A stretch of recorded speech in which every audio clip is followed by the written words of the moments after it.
Bonjour à tous, heureux de vous retrouver encore une fois avec de l'électromagnétisme. Dans cet exercice, je vous propose de déterminer l'expression de la jauge de Lorentz à partir des expressions bien sûr du champ électrique et du champ magnétique dans le cadre bien sûr de la théorie de l'électromagnétisme de Maxwell qui régissent tous les phénomènes bien sûr électriques, magnétiques et optiques. Ça en premier rang. En deuxième rang, je vous invite d'établir cette même expression, non en fonction bien sûr du potentiel scalaire, mais en fonction bien sûr des flux magnétiques. Dans la deuxième question, en se basant sur l'expression établie de l'équation de la condition de jauge de Lorentz, je vous invite à déterminer l'équation de propagation, bien sûr, du potentiel scalaire du champ électrique. Commençons tout d'abord par la première question. La première équation de Maxwell nous enseigne que le rotationnel du champ électrique égale moins 1 sur C fois la dérivée partielle du champ magnétique par rapport au temps. C'est-à-dire la variation d'un champ magnétique dans le temps engendre bien sûr un champ électrique. Ce même champ électrique tourbillonnaire ou rotationnel engendre un champ magnétique. Il y a alors une propagation du champ magnétique ainsi que la propagation du champ électrique. On sait aussi que le champ magnétique dérive d'un potentiel vecteur, c'est-à-dire rotationnel de A égale B. Donc, le rotationnel de E égale moins 1 sur C fois la dérivée partielle temporelle du rotationnel du potentiel vecteur par rapport au temps. Et cela, bien sûr, nous ramène à l'expression du champ électromoteur de Newman. Donc, c'est le champ, bien sûr, de Newman dû à l'induction, bien sûr, magnétique, c'est-à-dire dû à la variation du champ électrique. Plutôt à la variation du champ magnétique. C'est le champ, bien sûr, électromoteur de Newman. Figurez-vous, ça n'a rien à voir avec le mathématicien et le logicien et le physicien hongrois John von Neumann. Donc c'est Carl Neumann, un physicien, bien sûr, allemand. On a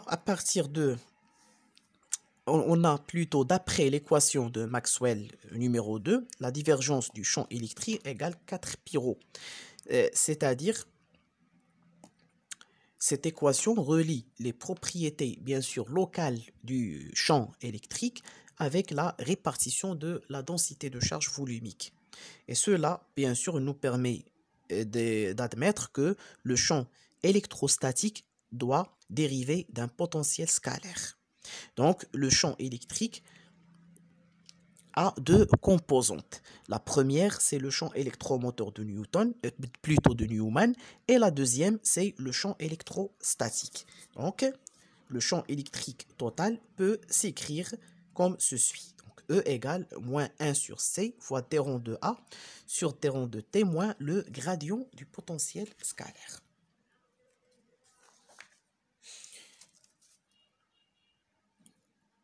De cela, on peut bien sûr calculer la divergence du champ électrique en fonction du potentiel vecteur ainsi que le potentiel scalaire, c'est-à-dire la divergence totale, bien sûr, du champ électrique.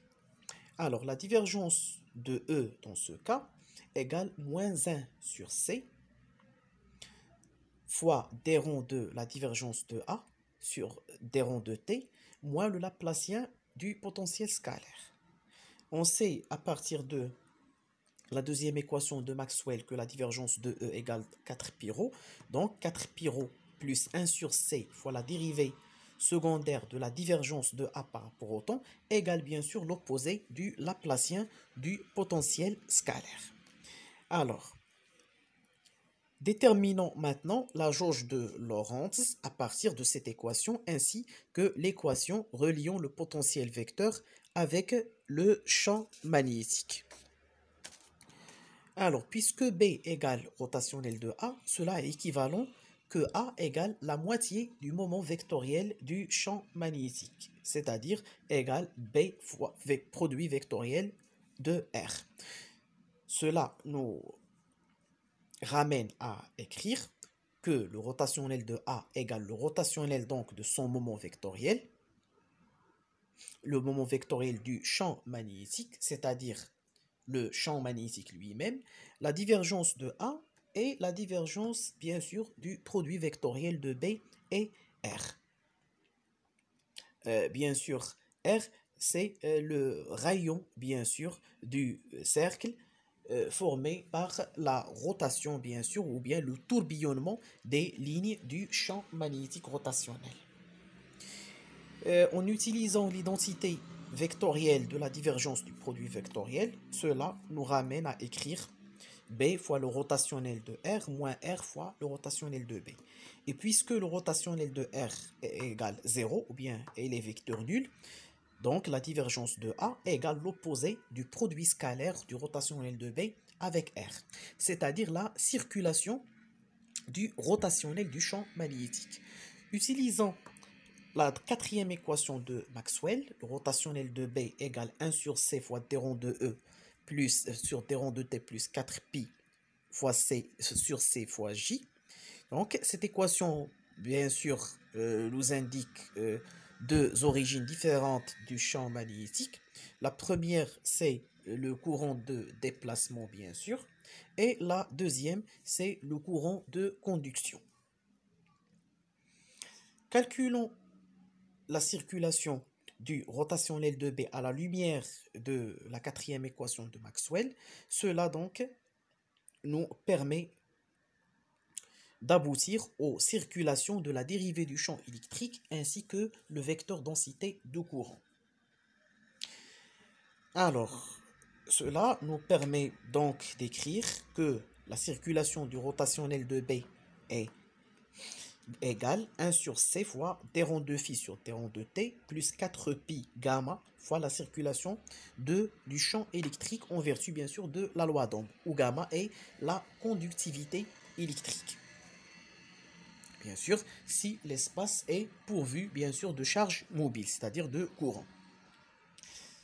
Donc, le rotationnel de B fois R, c'est-à-dire la circulation du rotationnel de B, égale en fin de compte 1 sur C fois d rond de phi sur d rond de T plus 4pi sur C fois, bien sûr, phi fois gamma fois phi. C'est-à-dire la divergence de A égale l'opposé de cette expression. Donc, la divergence de A égale moins 1 sur C fois d rond de phi sur d rond de T moins 4pi C fois gamma phi. Donc, la divergence de A plus 1 sur C fois d rond de phi sur d rond de T égale, en fin de compte, moins 4pi sur C fois gamma fois phi.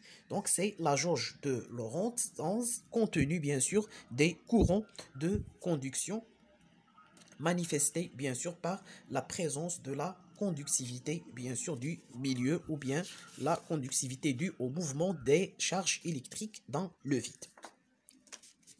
Bien sûr, pour une densité de courant nulle, on retrouve bien sûr la condition de jauge de Lorentz. La divergence de A plus 1 sur C fois d rond de phi sur d rond de T est égale à 0. Pour un potentiel constant, donc, on aboutit à la condition de jauge de Coulomb où la divergence de A est nulle. Il existe une autre manière donc d'exprimer la jauge de Lorentz en fonction bien sûr des flux magnétiques.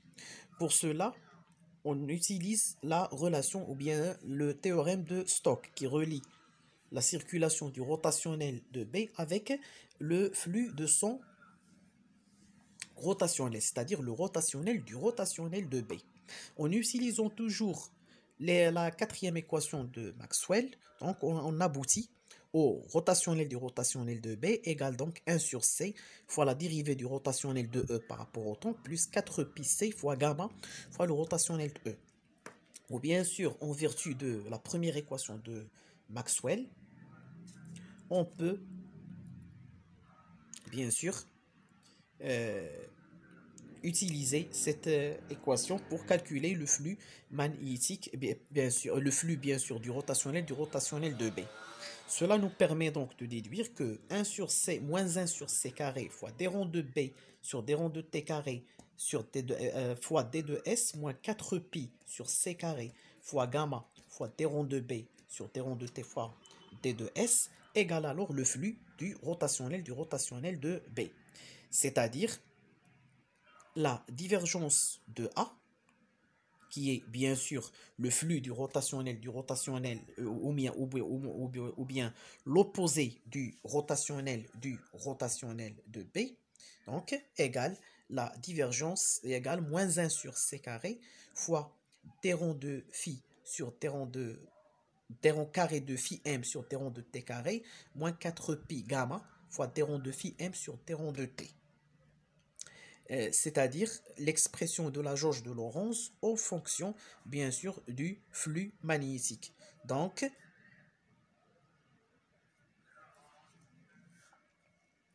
la divergence de A plus 1 sur C carré doit être égale, bien sûr,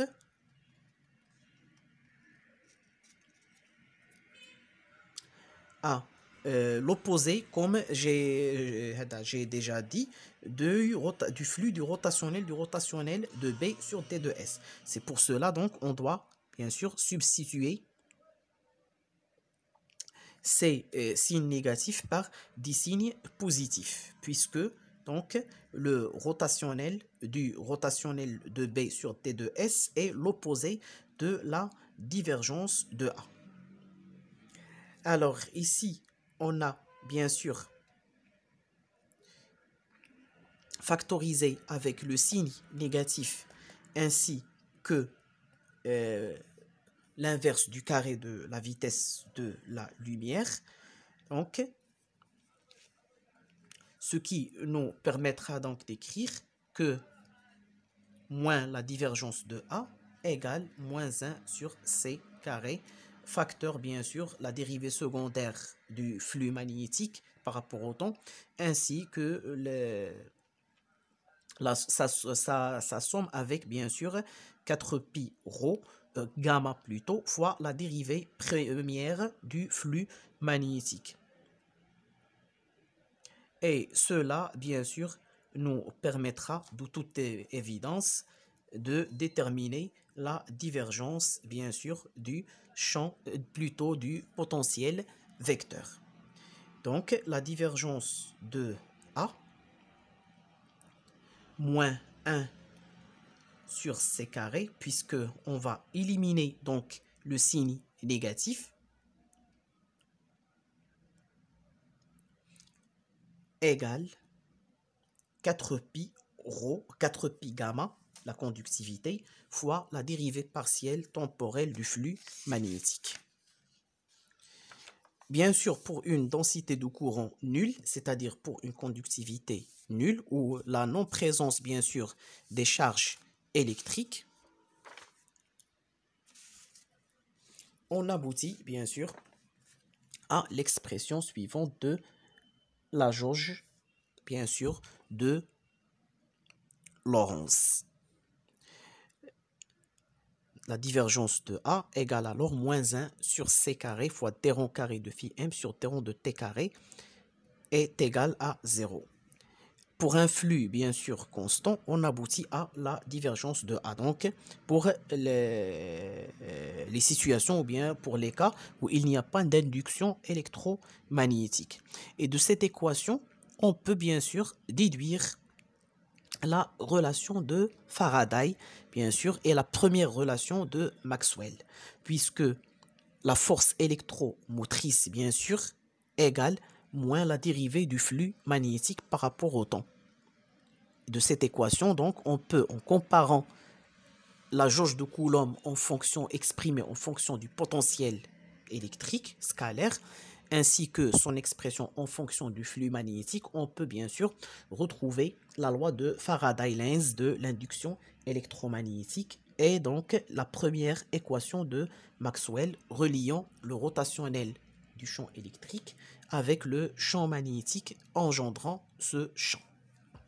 Merci encore une fois et à bientôt.